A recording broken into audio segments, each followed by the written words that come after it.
Ikaw lamang sa buhay ko. Love Story. Ang nagwagi sa halalan dito sa ating bayan. Kung gayon, Mama, nabigo si Mang Federico. Tunay na hindi magwawagi sa akin si Federico. Hindi niya mapapantayan ang aking plataforma na nagmula pa sa iyong yumaong papa. Mas malaki rin ang aking makinarya. Kaya wala siyang laban sa akin. Nagsayang lamang siya ng salapi. Kahabag-habag naman po siya. Aba, Aurora, ayokong mag-uukol ka ng simpatya sa taong yun. O sa kahit sino man sa kanyang pamilya. Naiintindihan mo?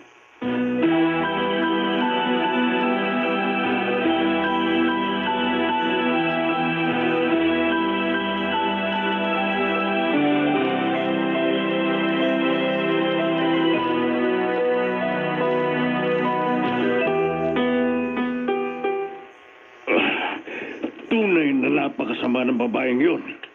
Mandaraya. Tulad din siya ng kanyang kabiyak. Papa, huwag naman po kayong magalit. Tanggapin na lamang ninyong inyong pagkatalo. Nabigo ako pagkat dinaya niya ako. Ginamit niya ang kanyang maraming salapi at malaking makinarya. Paano bang uulad ang ating bayan? Kung sa tuwin ay tulad ni Encarnacion at ng kanyang pumanaw na asawa, ang marunungkulan dito. Papa, kalimutan nyo na lamang po ang politika. Maaari naman kayong tumulong sa ating mga kababayan. Kahit wala po kayo sa pamahalaan, hayaan nyo na lamang po si Doña Encarnacion. Emmanuel, bakit ganyan ang iyong tinuran? Nakikisimpatiya ka ba sa ating katunggali? Hindi po. Nais ko lamang na maging payapa ng inyong kalooban at mawala na kayo ng kaaway. Kahit kailan, hindi ko maaaring makasundo ang Enkarnasyon na yun. Ang mandarayang yun.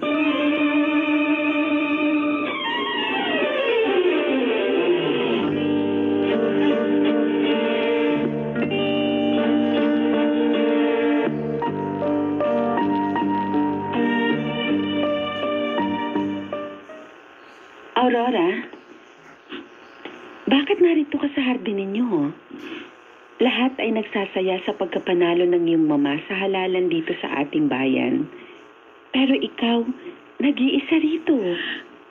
Magkahalong tuwa at lungkot ang aking nadarama, Isabel. Tuwa dahil nagwagi si Mama. Ngunit nalulungkot ako dahil nakamit niya ang panalong yun sa maling paraan. At dahil doon, ay nasaktan niya ang kalooban ni Sir Federico, ang papa ni Emmanuel. Oo nga. Dahil doon, lalong magiging mahirap na magkasundo ang inyong mga magulang ni Emmanuel. Isabel, naghihirap ang aming kalooban. Ayaw naming ilihim sa kanila ang aming unawaan. Ngunit, nangangamba kami na sila ay magalit at kami ay paglayuin. Paano yan? Malapit na ang kaarawan ng iyong nobyo. Paano ka tutungo sa kanilang tahanan upang makipagsaya? Tiyak na tututol ang iyong mama. At hindi ka naman tatanggapin ng papa ni Emmanuel sa kanilang tahanan.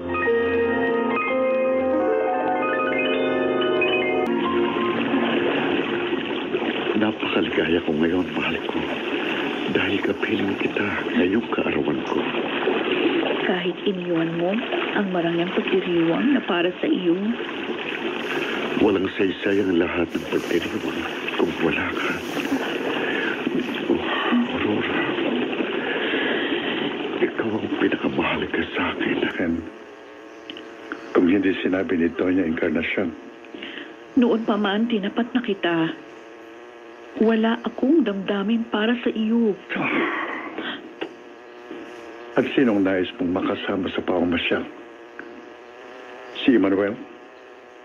Ang anak ng mahigpit na kaaway ng iyong mga magulang? Julian, bakit nagsalita ka ng ganyan? Idinadamay mo ang isang taong walang kinalaman. Nakita ko kayong magkausap ng isang araw. Ngunit hindi ko sinabi yun sa iyong mama. Dahil umaasa ko na hindi ka mag-uukol ng pagtatangi sa taong anak ng mortal na kaaway ng iyong mga magulang. Julian, At sana ka, tama ako. Dahil hindi ako makapapayag na hindi mapasakin ang pag-ibig mo. Hindi.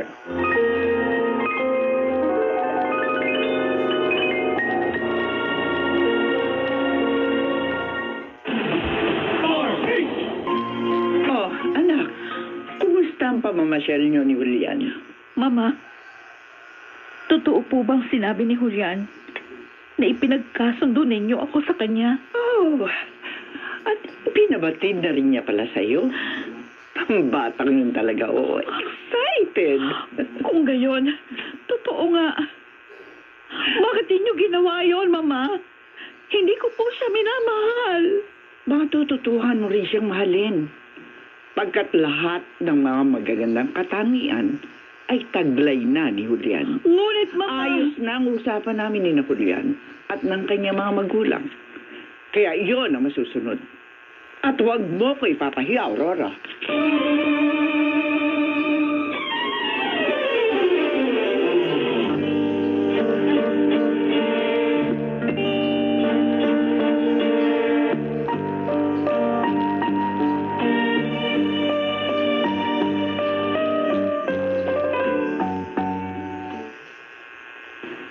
Narito na ang iyong nobyo, Aurora. Ay, salamat sa iyong tulong, Isabel. Magkaibigan tayong matalik. At lagi ako nakahandang tulungan ka. Mukhang lubang mahalaga ang ating pag-uusapan, mahal ko. Tama ka, aking mahal. O paano? Maiwan ko na muna kayo dito sa sala. Salamat uli, Isabel. Walang anuman. Emmanuel, may suliranin tayo. Ano yun, aking mahal? Si Mama, kinausap na niya ako. Ibig niyang ipakasal ako kay Julian. Ano? Hindi maaari yun. Tayong nagmamahalan. Kaya nga, kaagad ko itong ipinabatid sa iyo. Dahil hindi ko rin ibig na makasal sa lalaking iyon. Nararapat nang kausapin natin ang ating mga magulang. Ngunit, natatakot ako, aking mahal. Lakasan mo sanang loob mo, aking mahal. Magkasama nating naharapin ang suliraning ito.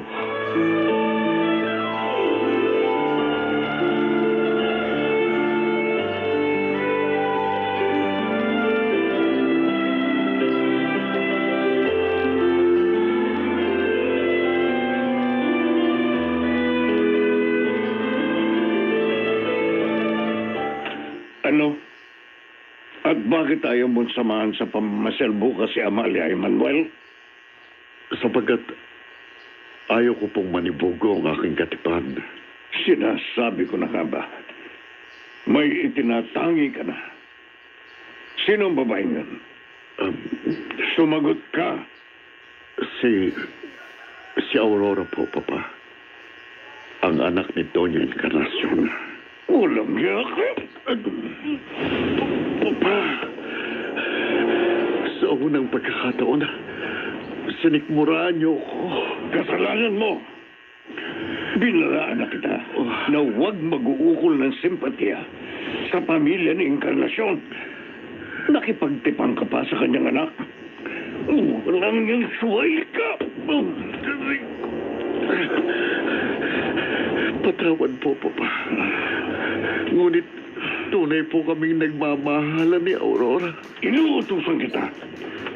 Putulin mo na ang ugnayan mo sa babaeng yon. Subalit Kapag sinuway mo ko, itatakwil na kita bilang anak.